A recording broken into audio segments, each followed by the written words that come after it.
The day before my birthday, a couple of weeks ago, I was diagnosed with type 1 diabetes. And honestly, it felt like my entire life fell apart. So this video is going to be a raw and honest recap of what happened, why it happened, and what life now looks like, not just for me, but for both of us. I guess we should start right at the start and what made us actually go home, what led you to discovering that you were type 1 diabetic. We're jumping there, shall we? Sure. So a lot of people already know this, but a couple of weeks ago, unfortunately, I had a very scary phone call from my mum telling me that dad had gone into critical care and things were looking pretty sketchy back home. And she thinks that we should fly home as soon as possible, which was obviously a horrendous phone call to receive. 10:30 p.m. and then being at the airport for midnight and then being on a flight by 2 a.m. It was crazy. We drove to the airport without a plane ticket and Andy tried to order one at the airport. Yeah, so I rocked up to the front desk and was like, hey, can you buy tickets here? And they were like, no, and just literally laughed at me. And I said, what, we're trying to get on a plane that departs in 2 hours. I didn't know if I could buy one online. They were like, yeah, no, you're going to have to stand in the queue, go on Skyscanner, buy your ticket, and then present us that you've got the ticket. And I said, can't you just take my money? Here's my credit card. They were like, no, sorry, you can't do that. Yeah, it was a bit crazy, but we got on the flight a short 30 hours later.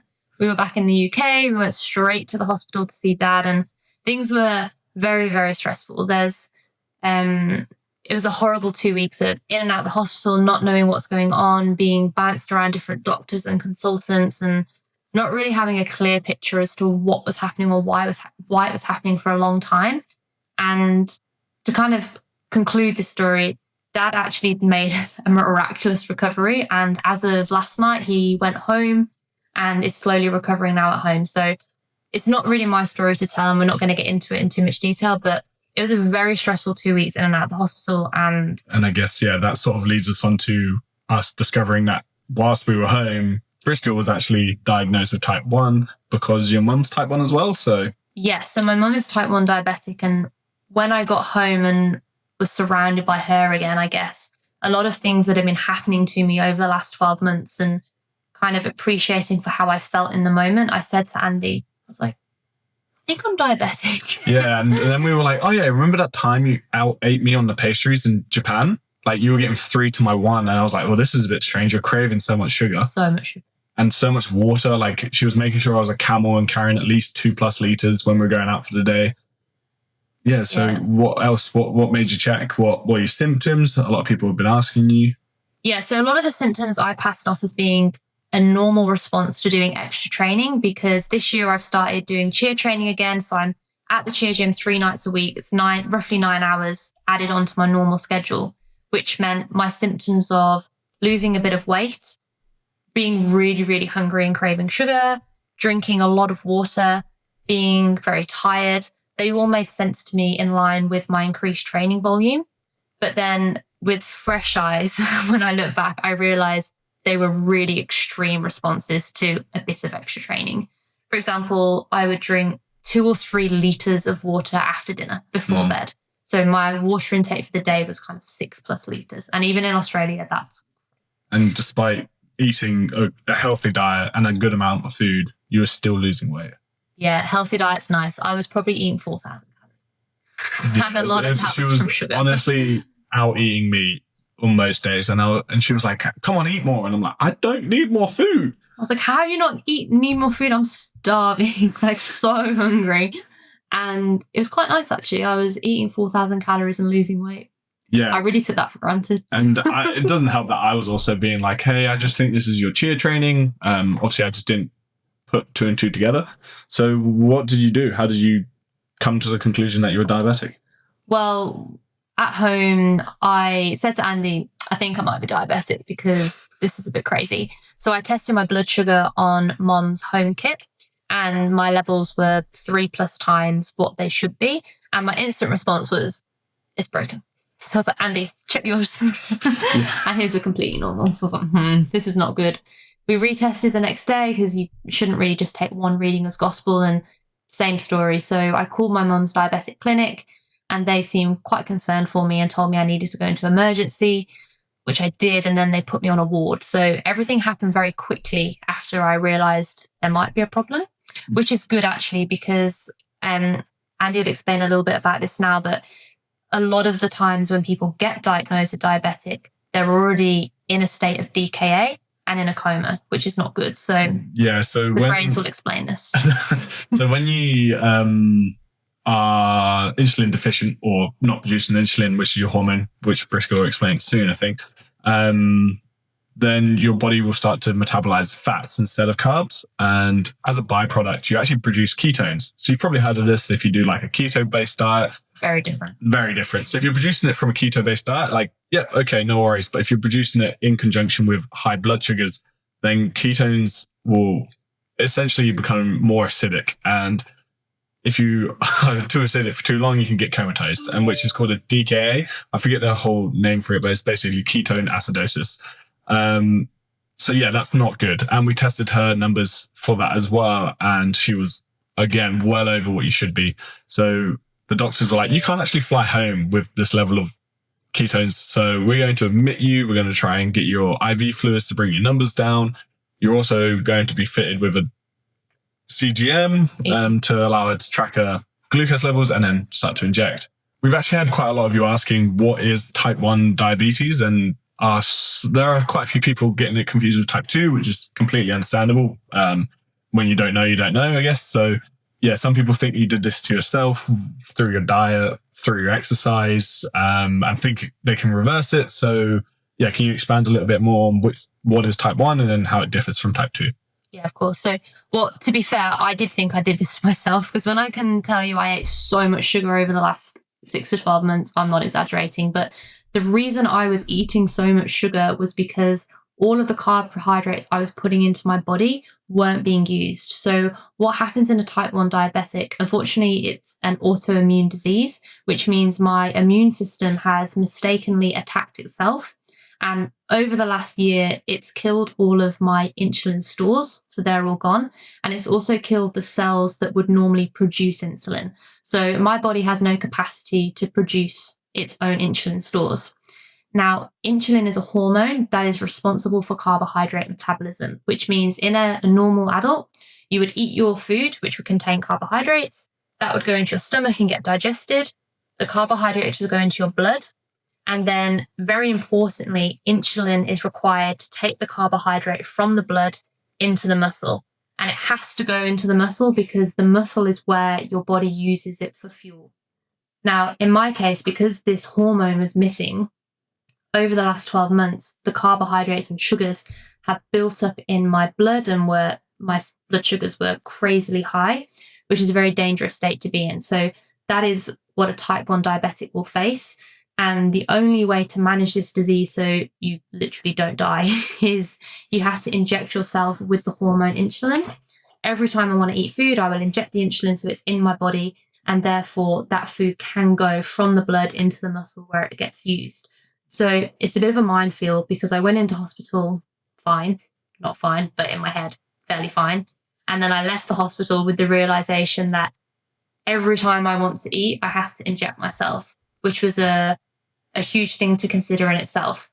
Now, the difference between type 1 and type 2, one large difference is whereas type 1 can't have been prevented, so there's nothing I could have done to stop this happening, and I also can't cure it, type 2 diabetes can be both prevented and reversed. So it's normally caused when someone has poor lifestyle measures, they're very overweight, they eat a very refined diet, and their body becomes resistant to insulin because they put so much sugar into their body that the body can't really cope with it, which means they go on a pathway to being type 2 diabetic, but by fixing their diet, doing exercise, etc., they also can reverse it. Yeah, so there's quite a distinct difference there between type 1 and type 2 is the fact that one is preventable and one is, and there is anecdotal evidence that you can reverse type 1, but again, that's very rare circumstances, and people are trying to say that you can get stem cells implanted now that will increase the cells in your pancreas to actually increase your insulin if you're type 1. But again, this is all like really new research, so I'd be hesitant to trust that data just yet. And then type 2 is fully reversible. It's normally due to lifestyle. It is still hereditary, but it's almost like a loaded gun. You don't have to pull the trigger. How has this affected you? How has this affected your training? How has this affected your day-to-day routine? How has it affected you in general? Been horrible. It's something that affects you literally all day. Every time I even want to consider food, obviously it comes into it. But then as soon as I've eaten food, I'm checking my levels. Am I too high, too low? Because the problem that I have is because I am having to manually try and predict what my blood sugar is going to do, you often get it wrong. And if you go too high or too low, it's a problem. You really want to stay within a range, but trying to get yourself in that range is so much harder than I ever thought it would be. So the amount of mental strain from the second I wake up to the second I go to bed, and then even through the night, because I'm worried about what's going to happen to myself in my sleep, it's just been very overwhelming and confronting and very scary as well. It's not been good, but yeah, we actually had a small incident the other day, didn't we? So while we're here, I guess, could you explain what a low feels like, what a high feels like? Like we didn't know you were going into a low, did we? You basically overcorrected and induced a low. So I put too much insulin in my body, which meant when I ate my food, it took too much sugar out of my blood into my muscle. And there should always be a baseline of sugar within your blood. Like you shouldn't fall below a certain level. And if you do, it's called going into a hypo or a low. And in true Briscoe fashion, I went really low. Yeah, she decided to try and detonate herself. I was really bad. And he's like, do you need to sit down? And my honest response was, I think I'll pass out, because she suddenly became green, clammy. She's like I don't know if I was doing this, but I felt like my body was... Yeah, she pretty much was convulsing. Shaking. I couldn't see. My whole vision was kind of all pixelated and clouded over. It was I felt like my whole body turned to water and was being like actively sucked into the floor. It was very, very scary. Yeah, and then so we've also experienced some quite highs where you've gone, again, treble what you should be. So yeah, that's a little bit more fun. A little bit more fun, but like a little bit less scary. Well, yeah, the highs, the thing I'm feeling when I'm high at the minute is I get a very bad headache. My heart starts to race and I go again very shaky and jittery and I feel very sick. The only thing that I can feel like doing is just going to sleep to try and sleep it off. So the difference between high and low, neither are good, and also quick changes between them are also semi-funny. So I've been feeling very sick the last couple of weeks, but hopefully things will get easier and I will get better at keeping myself within a range and stop flip-flopping between the two, trying to correct myself. But I mean, everyone that you have seen so far has given you kudos for the level of control you have. That's for true. Considering you are newly diagnosed. That's so true. Do you think that your lifestyle choices over the last 15 years has helped you combat some of the 100%. Difficulties that newly diagnosed people typically face? Because counting calories, for example, macros, training, Yeah, it's true. In my initial talks with the diabetic team, they would obviously normally spend a long time teaching someone how to count carbs and how to identify how many carbs are in the food that they're eating in order to eject related to that. Whereas I know how to do that. I'm comfortable. I already know how many carbs are in a slice of bread or a banana. So that's very easy to deal with.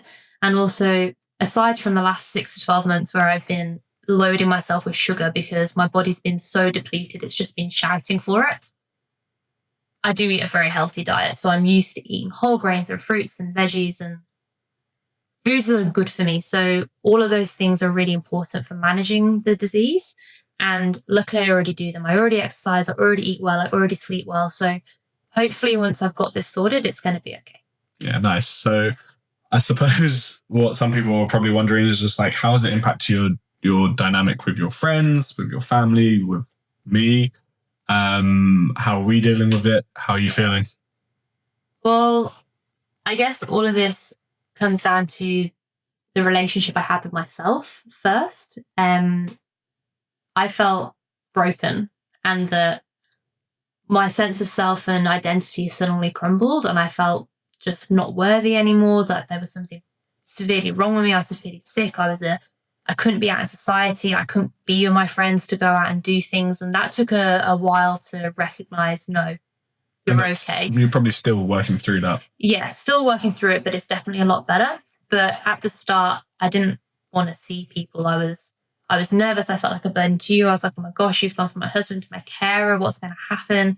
It was all very scary and confronting, but that has changed. My friends are amazing. The internet is amazing. I know people hate social media, but I've had your social seems so good. My social's so wholesome. It's just dogs and love.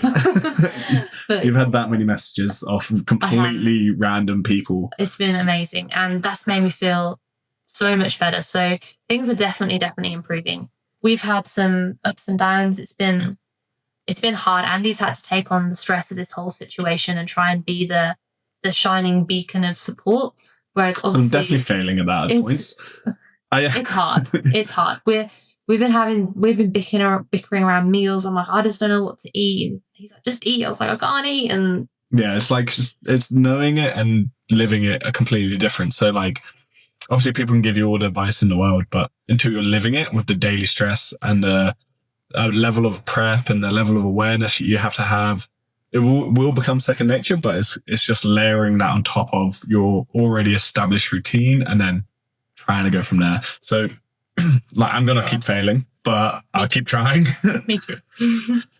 So what does this mean moving forward? So obviously you mentioned there that you felt quite fragile, broken as a human. And whilst you're going through that, I was trying to help navigate some of those emotions where you didn't fuse it to your personality, because obviously you're still Briscoe. You're still someone with diabetes. You are not diabetes. That's true. And you came up with a little mantra back at home that sort of helped you navigate some of your confusing or sad emotions, I should say. I did. And I came up with this mantra because I needed something to say to myself when I was trying to inject for the first few times. But my mantra was, diabetes is not your identity, nor does it define what you're capable of. It's okay to be really scared. And it's going to get easier. It just takes practice. What does this mean for the future? When this first happened, after I had my little meltdowns, I have become really determined, and I've decided I want to do as much as I possibly can to prove that this doesn't actually limit me at all. I had a wild idea that I wanted to run a marathon, which probably won't happen because I really do hate running. But the mantra and the mindset is there that this is not going to stop me doing anything. Yeah, and I guess the reason that we did this Q&A is so that, one, you understand why we've been a bit more absent on social media, I guess, and two, what this means going forward, and three, to hopefully raise some awareness for people that go through this. We actually received that many messages of other people that are going through their own battles, their own behind the scenes challenges, I guess, and are comforted to know that someone like Briscoe is facing it so strongly and is actually just showing people the day-to-day life of trying to balance this, plus running a business, plus show up as a wife, plus do cheerleading, plus. Yeah, if you want a message, send us a message. We'll have a chat.